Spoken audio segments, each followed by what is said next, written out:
Hello and welcome to Just Jets episode 170. What is going on? I am Matt O'Leary hanging out with you as I am excited to talk about a lot of different things. We have a new standard that is set by Aaron Rodgers and the New York Jets. We had a crazy day at OTAs.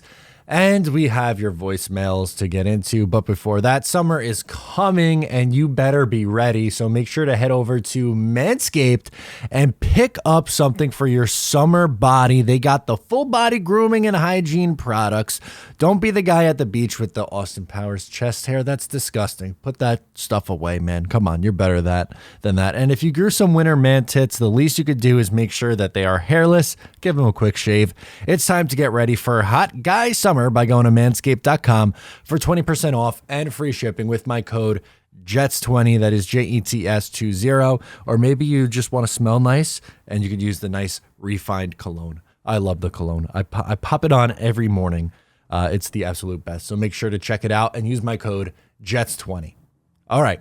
Let's hop into today's episode. What do we want to get into? Obviously, OTA started this week. Ooh, football in helmets and shorts. We are all the way back. But in all seriousness, the bigger story or the more entertaining thing, at least in my own opinion, is Aaron Rodgers coming out and setting a new standard. And you're probably saying like, well, this new standard's been set for a while here. Like we knew about this for a really long time. Like, what do you mean a new standard? Well, it's kind of come out what he or how he holds other people accountable. Diana Russini was there. We'll get into more Diana Russini reporting a little bit later on in this episode. But something that I thoroughly enjoyed was this tweet, where she said, I spoke to multiple Jets players and coaches about the impact of Aaron Rodgers. The standard has been raised.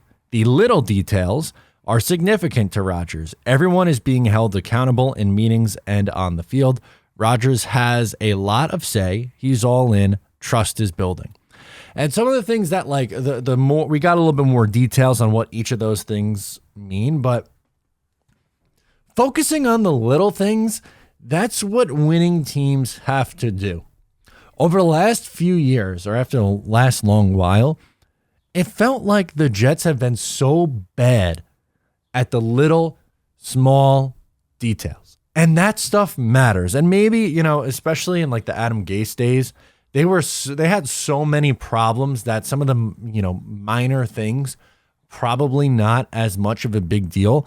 But when you are trying to win a championship, that is the difference. Those little tiny tweaks could be the differences between a win in a game or a loss. And if you're playing in January or dare I say February, that stuff absolutely matters. And, just some little things like Aaron Rodgers spoke about, finishing each rep. That was one of the advice that he gave to the young guys is finishing each rep, because at this point, it's not really contact.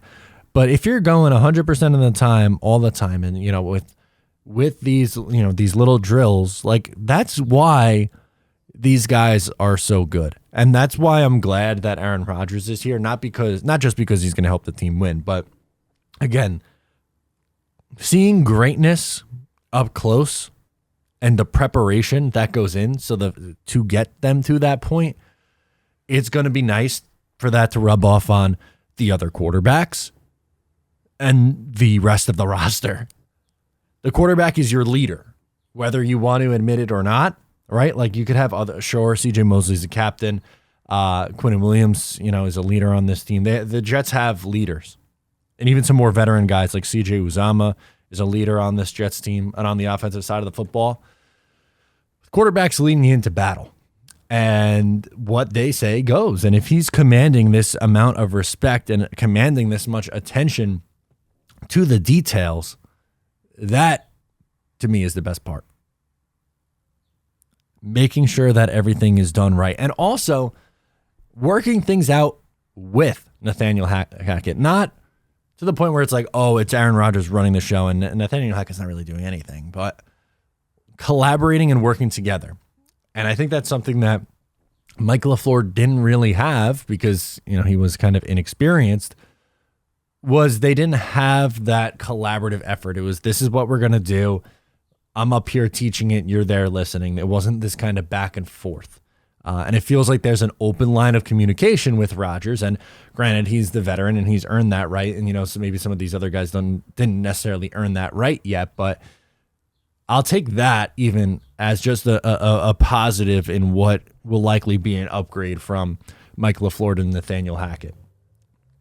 Is that the effort is going to be a little bit more collaborative, and he's there to, make sure that everything is held up to a standard. I love, and we'll get into some other quotes from what was a wild day of OTAs yesterday. Just crazy drama 2 days into it. Gotta love it. But going back to CJ Uzomah, I really liked this one quote in particular, which what stands out, the bullet point that stood out to me from the original Diana Rossini tweet was, everyone is being held accountable in meetings and on the field. On day one, Monday, the defense was doing significantly better than the offense. And paraphrasing it, CJ Uzomah said that they got to get their shit together. That's what Rodgers basically said calmly this morning. He's like, we got to get our shit together. We got to go out there. We got to have a good practice. And guess what? They did. The offense looked really good today. Or yesterday. Sorry, by the time you're listening to this, yesterday. Which, again, we'll get into some of those storylines in a little bit here when we get into the full OTA. But standard's been raised. It's no longer like, I don't know, some B team, some, young coaching staff, young players. They're still learning on the fly. They don't really have to worry about winning yet. It's about taking that progress. That part is over, long gone. And Jet fans have been in that part for a long time, unfortunately. Pretty much since they tore it down after 2016, which, that team deserved to get blow up. It was toxic in the end. But in 2017, that's what it was. It was, it was still a relatively young coaching staff. Todd Bowles was going into his third year as a head coach, and they had a veteran in Josh McCown, but they tore that thing down to the studs, and then they went with the youngster in 2018, and then they brought in Adam Gase, and had a young quarterback there, and then they broke that down, and then drafted Zach Wilson the second round. So it kind of started over again, and that part's done. That part is over with. It's time to start winning football games, which is what we've been saying all off season long, and ever since the season came to a close, was that the job for the 2023 Jets is to win football games. And with the type of leadership, at least that Aaron Rodgers has shown, they're going to be a prepared team. There's no BS. It's no, we didn't know where we're going on this play, or the receiver ran the wrong route and the wide receiver and the quarterback weren't on the same page. That stuff's out the window. Oh, I didn't know my blocking assignment. The guard didn't know the blocking assignment. That's over. That's done with. That does not fly anymore with Aaron Rodgers. And to me, is there pressure involved with that? Yes, but it is absolutely time for the pressure to come, right? Like, again, enough of just living in that mediocrity or below mediocrity even. But yeah, there's pressure, but I love it. He's all in. The trust is building, and yeah, good stuff. What I wanted to get into second, before we get into a couple of calls at the end here, is the wild day that was the OTA day 2, first day with the media. So in non-shocking fashion, it was absolutely jam freaking packed in Florham Park, New Jersey. So many media members there. Obviously, the Jets beat was there. But on top of that, national reporters. It was absolutely freaking packed there. So that's going to be a common theme, I think, throughout the summer and going into the season. But the big thing that jumped out was Aaron Rodgers and Allen Lazard getting hurt. And I'm saying, if you're listening and not watching, I'm doing the hurt in the air quotes here because, well, did they? Let me explain. First was Aaron Rodgers. They go through a little bit of warm-ups. Aaron Rodgers looks fine. And then when they break off into like the individual drills, Rodgers goes off to the side and is talking with the trainer. And you had some, Diana Rossini, ESPN, how she phrased it and how she tweeted it was like, something is clearly not right. Aaron Rodgers is favoring his ankle off on the sideline. And then the Jets beat was like, yeah, not really sure what happened. Aaron Rodgers looked like he was, okay. And then he went off and is, on the side. Okay.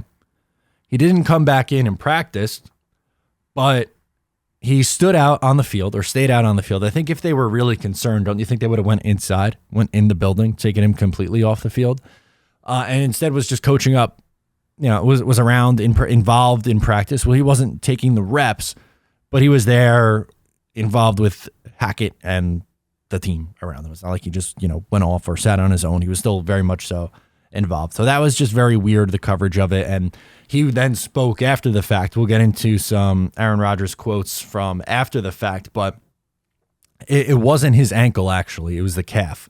He tweaked his calf. Don't expect it to be a big deal.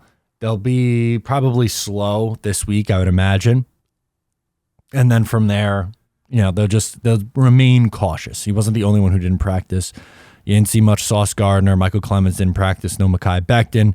And I think there was someone else. There might have been someone else too that I'm missing. But anyway, the second guy that got hurt, again, hurt in air quotes, was Allen Lazard. Oh, Allen Lazard goes down. He's a lot in pain. He goes off to the side. 5 minutes later, he's back. Allen Lazard is back and continues to return to practice. Now, he cleared the air himself. He didn't wait.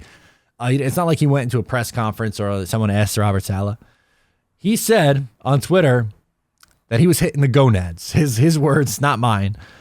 So, yeah, you're going to go down and you're going to, probably need a couple minutes to catch your breath there, which is kind of exactly what happened. So, really not concerned with either of those two guys. But naturally, there were some, oh, my God. Here we go. And I get it. It's it's all a part of it, unfortunately, right? Jet fans have been scorned for so long. Your prized possession quarterback is hurt, you think, in the first practice with all the media there. Little classic stuff. As far as some other storylines, one more thing I want to get into, and then I want to play a couple clips, actually, from some of the press conferences, but it was a good Zach Wilson day, and he had a good practice yesterday, and this is not in any way, shape, or form. Like, I don't want to get ahead of anyone's ski. Like, I don't want us to get ahead of our skis here on a May practice in shorts and a t-shirt and a helmet with no pads and no pass rush and all that stuff. But Zach Wilson looked good. It was 9 of 10. Had a nice throw to Garrett Wilson. Even if you don't want him on the team anymore, which I get, the people who are like, I just want him gone. Okay, I get it. I get that. I'm not going to argue with that. It would be the best thing for the Jets if Zach Wilson plays well in OTAs, in training camp, in the preseason. That is only a positive for the New York Jets. And I'll give you the two scenarios for why. Number one, you want to keep him and continue to develop him. Obviously, him playing well benefits that, right? He's probably going to be, I think anyway, he's probably going to be quarterback 2 on this team. All right, good. That's good. You like that. The other is if you are in that boat where you want him gone, or if you think he is not fixable, he's a bust, that's it. Boom, done. Case closed, fine. If he plays well in the preseason, you tell me there's not a sucker GM in the league? There's a lot of other teams. Arizona, what the hell are they going to do with no Kyler Murray? Are they going to take a flyer? Trade a second-round pick for Zach Wilson? You want to get nuts? We can get nuts here. These things happen. Weird trades happen all the time. We saw Joe Douglas get draft compensation back for Blake Cashman. We saw him get a haul for Jamal Adams. Multiple first-round picks and a third. You saw a Sam Darnold trade with really good value. He's made surprises, and he hasn't been afraid to do so. The only trade that I didn't love value-wise was the Elijah Moore trade. I didn't love that one. But the rest, he did a pretty good job with. And Zach Wilson playing well, yeah, it's May. But this is going to be a story. And I know people are saying, oh, we want to hear about Aaron Rodgers. And agree. I care significantly more about Aaron Rodgers than I do about Zach Wilson, because Aaron Rodgers is going to play, and Zach Wilson, best case scenario, doesn't play a snap for the Jets this year because Aaron Rodgers is starting every single game they play. But how he plays, again, through OTAs and training camp and the preseason, that's going to be a huge talking point. And aren't you a little bit curious to see where he is? Did he get better? Is he still that same guy? Did it get worse? I don't think it possibly could get any worse. You would hope that it gets better. You don't know, but I'm curious. I think unless you're just completely scorn and hate the guy, you're a little curious too. We don't have to say, make any declarative statements in May that Zach Wilson's back or, this is it. He's going to develop into the guy. We don't know. He's probably done, right? Like, let's be realistic here. Probably not. But we'll continue to watch and monitor it. And it was a good couple of Zach Wilson practices, and the coach called him out for it. So that's good. Robert Saleh also spoke, as I said earlier, to the media before practice, started, which was great. You love that for all involved. That he played, that he spoke, and that he got some good quotes. But one of the things that he talked about was... it started playing a little bit early. Apologies. One of the things that he talked about was Quinnen Williams, and if that contract, if there's any concern with getting that contract done. That doesn't seem to be the case. I want to play the clip about him talking about Quinnen Williams and where he thinks or what he thinks is going to happen there. What's your expectation for when Quinnen will be there, and are you concerned at all about anything regarding that? Cue ball. I know they're about to have a baby, which is awesome. Q, good luck, brother. But I'm not worried at all. They'll get that thing will get done, and he'll be here. That thing will get done, and he'll be here. That's what Robert Saleh said. Audio courtesy of SNY. That will get done. Yeah, of course it will. Again, panic over something that you don't have to necessarily panic over yet. You get to training camp, and he's still not here. He said a couple of things. One, he's with his family because they're about to have a kid. Fine. It's voluntary right now. Fine. You're in a contract negotiation. Also fine. It's going to get squared away. The base is out there. It's going to be 4 years, $23+ million, probably closer to 25. I don't think it gets up to 30. I think that's crazy talk now. But 4 for 100 sounds right. I'm going to stick with that prediction. I've been on that prediction for a little while now. I think that's where it's going to end up sticking. I'm not worried. He's talking about it like it's definitive, like it's going to happen. It's going to get ironed out. You have time. You have a ton of time. This is not like you're not on the eve of training camp. It's like, oh my God, where's Quinnen? When's he going to get in here? It's still May. You have 2 more months to worry about this. Robert Saleh could not stress enough how little concern there is with Quinnen Williams joining this team. He'll be here. He will be here in July. That's all that matters. May does not matter. July matters a little bit more. This next clip's a little bit on the longer side, but I think it's good to play because Mekhi Becton had a story come out in Newsday where he kind of in a way blames the Jets for his second injury, the one that happened last year. And Robert Saleh was asked about it. So I think it's appropriate to listen to this full response. It's a little bit of a longer video, but just bear with us here. In an interview that was published over the weekend, basically blamed the coaching staff for his injury last August because he was playing on the right side. What's your reaction to that? I'll be honest. I'm not going to get into the negative of all of it because if you talk to 10 people, it's not about finger pointing. What I'm focused on, though, is over the last 6 months, Mekhi has done an unbelievable job getting his weight down towards a healthy weight that's sustainable. He's been available during OTAs. He's been prompt and very diligent with regards to meetings. He's in the best. I think he's in probably the best shape of his life. He's got a smile on his face and he's attacking it, and that's what's most important. Whatever happened in the past happened in the past, and it's not about finger pointing. It's just about moving forward. And if he keeps approaching this offseason the way he has, and he keeps attacking it the way he has, excited to see what he does with his fourth year. Have you talked to him about those comments?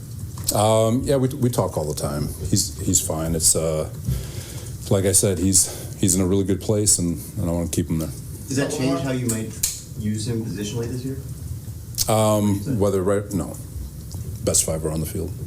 He though has. There you go. That's the last part that I wanted to hear. The best 5 are on the field. That's how it should be. And that's what I said in my video. Like, there's a world where Mekhi might have to play right tackle.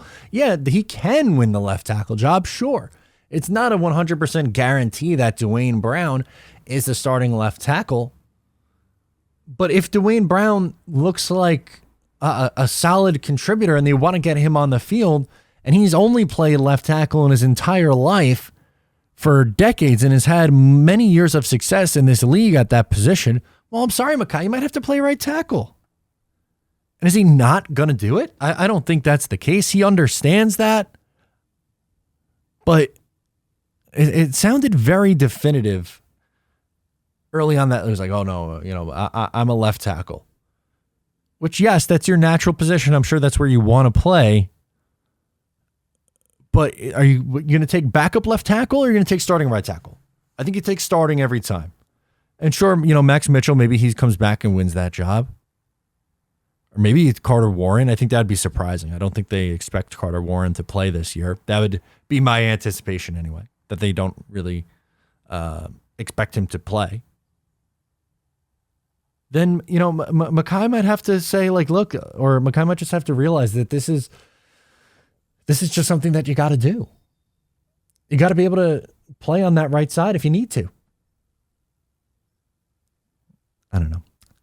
And then the last video clip that we're going to play, or last audio clip we're going to play rather, is Aaron Rodgers spoke talking about the importance of attending OTAs. I thought this was also a good quote. So let's back this up and play it. Setup out west. I got a great group of trainers, great bodywork guy, obviously great setup where I live, super calm and peaceful.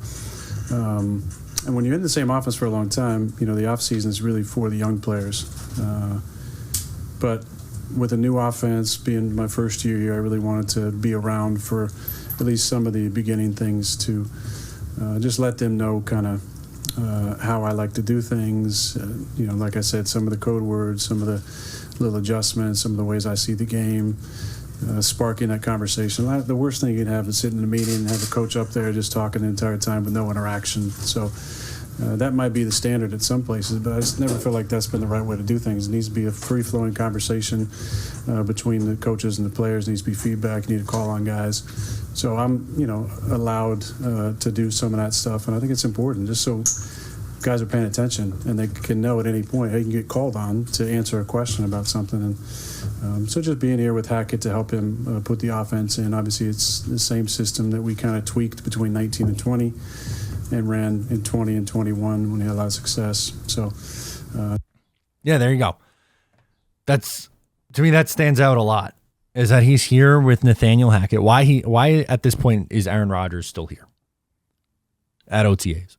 One, it's a new team for him. It always made sense for him to go to OTAs to get acclimated with things, right? But when you add in on top of that you want to install the new offense, and like he's really taking this leader, that is a leader's mentality, which again I really like.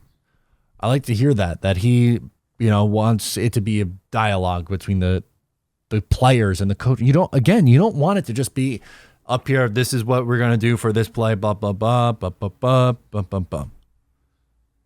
That's boring. You don't get anything out of that. If someone's a teacher, they'll be able to tell you. There was a time in my life where I taught, and it wasn't, it's not a crazy high level thing. It was, we taught broadcasting. It's like, that's not comparing, the NFL to broadcasting, but it always, like, people seem to get more out of it when it was interactive. When it was, I'm going to stand up here and talk and you're going to sit there and listen. you don't get the same thing out of it. I think it's extremely important, the approach that Aaron is taking with this, and that the team, the Jets, are taking with this, is because they are a young team. Garrett's in his second year.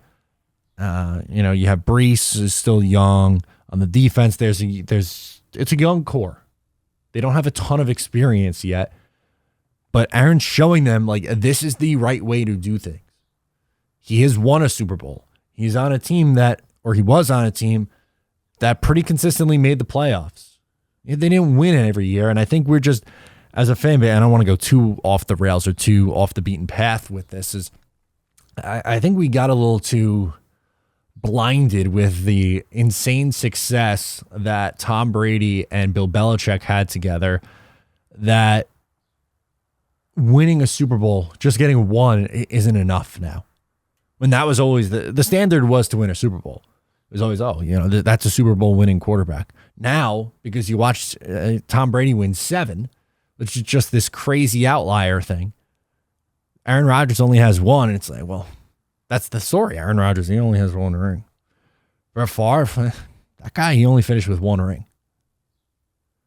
Peyton Manning, 2. I believe that, only 2 rings for Peyton Manning. What? Like, I don't, to me, that is so crazy, but nonetheless, Aaron Rodgers, a Super Bowl winning quarterback, is teaching them the right way to do things, because for a long time, pretty obvious they weren't doing things the right way. We have a couple calls to get into now, which we want to do. First up, we're going to go out to Joe, calling in from Southern California. He wants to get into some contract negotiation stuff with Joe Douglas. All right, let's do it. Hey, Matt, it's Joe from SoCal. What's up, dude? I'm a little late with this, but I just wanted to give my sincerest thanks to you and Ryan and Green Bean for the draft coverage. Oh, I had thank such you. a great time hanging with you guys. I'm older than you and Ryan, but Green Bean probably remembers this. When I was a teenager, I remember scouring the Star Ledger and the New York Times for just a blurb or just an article about the Jets, and it was pretty paltry. And it's such a great time to be alive and be a Jets fan, because there's so much great content creation right now. So I'm just really grateful, and I just want to say thanks. That was a real blast. I The appreciate other thing that. is, Jets fans I think they need to kind of chill out on everything Joe Douglas is doing in terms of when the trade for Aaron Rodgers was being negotiated, and with the current contract talks with Quinnen Williams. You want a GM who is going to negotiate hard and isn't just going to cave. I mean, it's like we quickly forget Mike McCagnon and John Idzik and everything, and all the times we just quickly jumped at a free agent and caved to whatever their demands are. I mean, Trumaine Johnson, anyone, I mean, he should have been Mosley? arrested for larceny. So, give Joe Douglas a little bit of slack. You want a GM who's going to negotiate and drive a hard bargain. That's what we want. We don't want a mortgage to the future. We want to be able to get through this exciting time with Aaron Rodgers and still be positioned for the future of the franchise. So, anyway, hope you're doing great, and I'll talk to you later, and go Jets. Joe, really appreciate that. Thank you for the kind words. I've said this many times, whether it's on here or any other content that I do that I'm asked about it. The 3-day Jet stream for the draft with Ryan and Green Bean, we've done that every year since 2020. So that's 21, 22, 23. We've done it 4 years now. It's my favorite thing that we do. It's 3 really long days. I'll be honest, it's long. It's a long 3 days. It's quick turnarounds too. Especially that last day, the Friday night into Saturday morning, just about to get up and get right back into it. It's not easy sometimes. But man, I love it. And it's a blast hanging out with you guys. It's the absolute best. And I appreciate the kind words. It really does mean a lot. With Joe, I mostly agree with you. I think that is a great point when you bring up how past GMs were just so quick to overpay to get guys to come here. And you give the example of Trumaine Johnson. CJ Mosley's another example. Le'Veon Bell's a big example. And, hand up, I'll fully admit that I was very wrong about Le'Veon Bell. I thought that he would help a young quarterback going into his, at the time, Sam Darnold was going into his second year, and Bell was an all-pro player. And I knew the offensive line wasn't good enough, but I thought Bell is good enough to where it won't, it'll have a factor, but it won't be the only, it won't completely derail his season. I was wrong. It did. The offensive line play stunk. Bell clearly lost a step, and Adam Gase was terrible, just flat out terrible. And all those factors, factored in why it didn't work out with Lev Bell and the New York Jets. Tremaine Johnson's another one. Grand larceny, stole money from them. That is true. Joe Douglas, for the most part, has actually for pretty much the whole thing, has gotten fair value on these guys. I do think that sometimes he could be a little bit too stubborn for his own good. And that's not and that's nitpicking. And it's okay to nitpick. I feel like you have to analyze these guys. And I like Joe. The thing that I don't like just in general is if someone assumes, or you say you're a fan of someone, you have to 100% align with every single thing that they do, and nothing about them could be bad. You can't critique them in any way. But then if you do, God forbid you do, then it's, oh my God, you're a hater. You can't stand the guy. Not true. I like Joe Douglas. I think he is doing a good job. I think one of the things that I think he can improve on is sometimes he draws a little bit of too hard of a line in the sand. I think he admitted it with the Robbie Anderson, and maybe that ended up being for the better. But I mean, in 2020, they tried to replace Robbie Anderson with Brashad Perryman to be their number one receiver in 2020. It is disgusting. That wide receiver, go back and look at the 2020 depth chart. Just gross, just flat out, absolutely gross. And I hope that he doesn't do that with Quinnen. I don't think he will. Like I said earlier in this episode, I fully expect something to get done before July in training camp. But I hope it ends up being like, all right, yeah, $25 million a year, sure, we're good. I hope it's not the Jets saying, we're only at 20. When you see these other guys getting paid $22.5, $23.5 million. I hope it's fair. And I think it will be, to be completely honest with you, but I don't think it's always the best to draw that hard line in the sand and stick by it. It's okay to be a little bit flexible. But I appreciate the call. Thanks again, Joe. Let's go to Peter from the beautiful Hudson Valley, which is upstate. Not in his words, but let's do it. Let's get into it. Hey, Matt. It's Peter from up in the beautiful Hudson Valley. Giving you a second recording because I think my first recording didn't quite go so well. Question after the live stream today, and thank you for getting some of my questions posted up there. Appreciate it. At this point, considering where the roster is, and it's pretty thorough and pretty complete, and obviously I'd like to see the Jets bring back Quan Alexander, but there's a lot of depth in just about all areas on the roster right now, and that's a good thing. And that we obviously want to get Quinnen Williams' new deal done before training camp. In light of Lawson's contract being reworked last week and others that were already done in the offseason, like Uzama and such, who do you think is next, or could there be more than one, that Joe Douglas reworks to get the Jets the cap space needed to get Quinnen's deal done? Could it be Corey Davis, maybe Laken Tomlinson, maybe even Jordan Whitehead, or all of them possibly? So just wanted to get your opinion on where you think the Jets are going to go next to free up cap space to not only get Quinnen Williams' contract deal done, but maybe bring back Quan or others That'd be who nice. might be available after June 1st to help fill out the other needs on the roster at this point. And man, I just from the live stream, I just wanted to comment that I can't believe you forgot the hero of last preseason. I know. Chris Streveler. Yep. As the only other quarterback on the roster as well.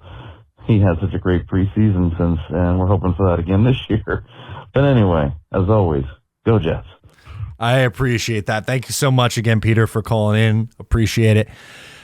Yeah, I did forget. I was going through, I believe we were speaking on the new rule that was put in place by the NFL, which I love, by the way, that the third quarterback does not count against the 53-man roster. So Tim Boyle and Zach Wilson, you are safe. But I did forget mentioning Chris Streveler, who was a absolute preseason god. Did not look as good in the regular season, unfortunately. Chris Streveler, it did not necessarily work there. Now, correct me if I'm wrong. I'm sure someone watching could leave a comment. I wasn't going to do it off the... I guess, why don't I just Google it? But I'm pretty sure Laken Tomlinson did restructure his deal already. The other ones... Yes, he did on March 11th. It was Tomlinson, Reed, and Conklin. The three of them restructured. I think the other ones you mentioned absolutely make sense. Corey Davis at his number, weird. You also mentioned Whitehead. I think that would make sense. They're very keen on keeping him around, it seems. And I'll add a third one, Mosley. I know they did it last year, but CJ Mosley's cap hit for this year is over $20 million. And we like CJ. I like CJ Mosley. But is he a $20 million linebacker at this point in his career? No. His cap hit $21.476 million in 2023. And then in 2024, it's also $21.476. They got to restructure this. They could save about $12 million, it looks like, by restructuring, according to Over the Cap. I think that gets done as well. That might have to just take a little bit more time, but I would throw him in the mix as well as someone who can get restructured. So that's going to do it for us on this episode. Thank you so much for tuning in to Just Jets today. Please make sure to leave a like if you're watching the video, comment, subscribe, all that good stuff. If you are listening in audio form, we appreciate you. Same deal, subscribe, leave a rating and review. That really helps out a lot. I appreciate and love all the support from you guys. It really means the absolute most to me. I am Matt O'Leary. Have a great rest of your day.